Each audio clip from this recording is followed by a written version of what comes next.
Our first capstone defense is presented by Christian Decou this morning.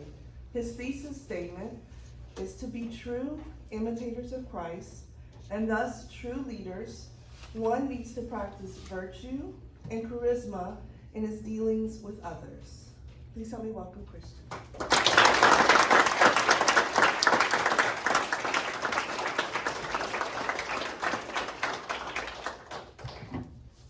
Imagine your alarm going off in the morning, waking you up to get out of bed and go to work. You arrive at work just for your boss to walk right past you and not even acknowledge you. Aside from this, there are many things that are going wrong in the workplace. There are problems that need to be fixed. However, this boss ignores them and does nothing about them. He is not trying his best to make the company the best that it can be.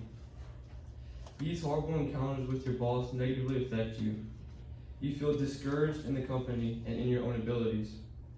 This makes you feel unimportant and unheard. You also feel unmotivated and uninterested in listening to this boss.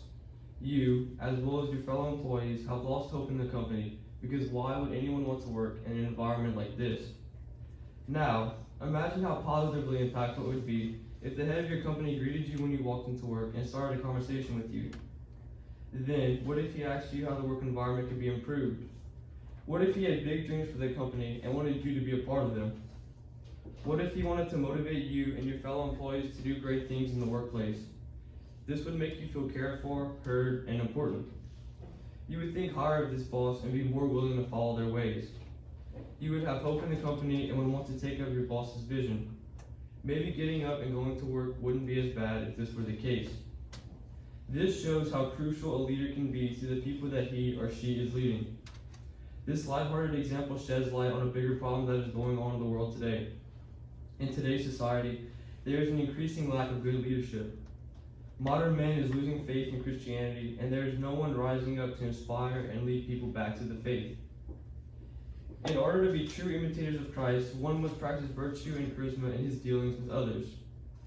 The foundational duty of any Christian is to serve Christ faithfully and lead others to him. The ability to lead others to the faith is a skill that has been lost in the world today. By exploring leadership through the lens of virtue, one can gain a better understanding that charisma, leadership, and virtue form a close relationship. These characteristics are part and parcel in the Christian person. By digging deeper into the goal of Christianity, one can begin understanding how a virtuous life will lead themselves to Christ and also help in leading others. This is clearly seen in Matthew 4:19, when Christ calls his followers to be fishers of men. The question that arises is, what does virtue look like in leadership? In order to be the leader that Christ calls man to be, one must strive for communion with God. Man can do this by observing the virtues. The virtues are the standards of moral excellence that the Christian person should live by. Therefore, the virtues allow man to be fully human while richly living out the life given to him by Christ. Man cannot fully live out his purpose without first allowing himself fully to the will of God. Dr. Donald DeMarco sums up this idea perfectly in his book, The Heart of Virtue. He says, "A soldier without courage, a doctor without care, a teacher without patience, a parent without prudence, a spouse without fidelity, a priest without faith, a magistrate without integrity, and a friend without loyalty, and a leader without determination are all part of futility, not because they lack love, but because they lack the virtue to express it." Virtue is a necessity when it comes to living out true leadership. Through God's grace, man can choose the good, live out the good, and inspire others to do the same. Man can recognize his calling to make the world a better place. In order for man to do this, he must understand why virtue helps leadership. The moral virtues, which are justice, prudence, temperance, and fortitude, help leadership tremendously. These virtues should already be practiced in the Christian's everyday life, but especially whenever they are leading others. Justice allows a good leader to fight for what is fair, right, and true. Prudence allows for the leader to discern and make wise decisions. Temperance helps the leader fight through and rise above his worldly desires and fears, and fortitude guides the leader through his trials and tribulations. The lack of good and virtuous leadership in the world today can be directly connected to the vice-filled society in which we live. Vice is simply the absence of virtue. Vice today is praised because the world makes it seem attractive and fun. The problem with this is that more and more people are being led astray from the faith. Someone who is actively living a life of vice cannot lead others in the way that Christ calls man to lead. However, virtue alone is not enough. A leader who is virtuous and has good intentions, but cannot win over or inspire those around him, will not influence them in a positive way. As Saint Teresa of Avila puts it, she says, God save us from gloomy saints. Virtue is the only thing needed in one's personal life, but something else is needed to bring others to Christ. This is where charisma comes in.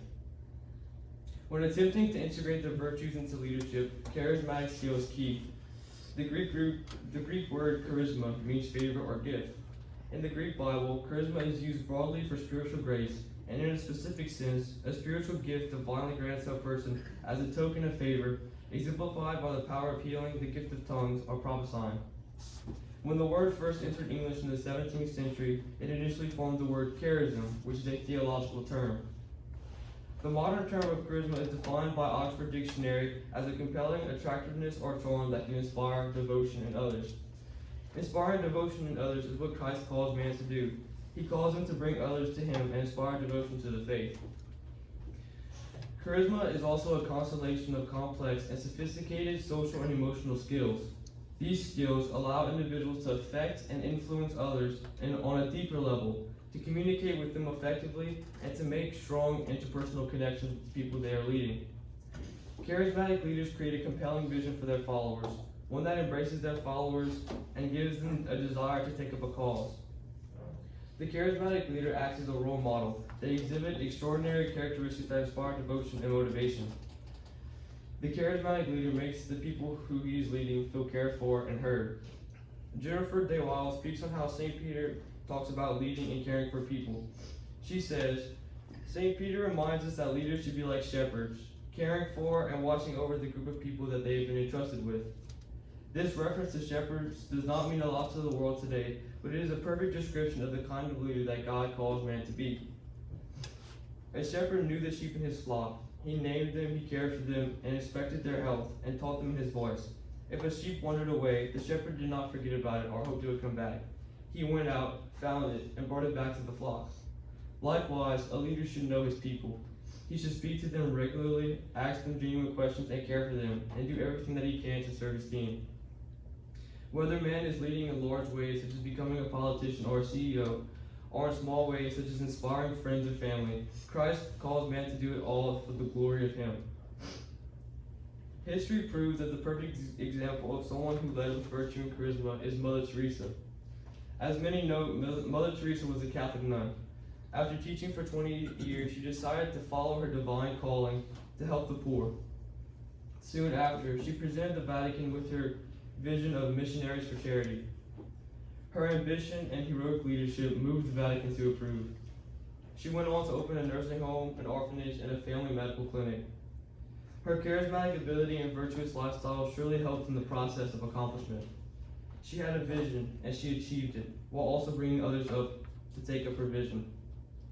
Mother Teresa's devotion to the virtues is seen through her charity and love for the poor, her fidelity in Jesus Christ, her selflessness, her courage, and her hard work and organization.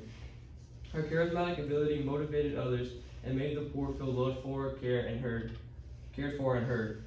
She befriended them and was able to build strong connections with them and also the nuns who helped her in her mission. Her outstanding leadership earned her a Nobel Peace Prize in 1979.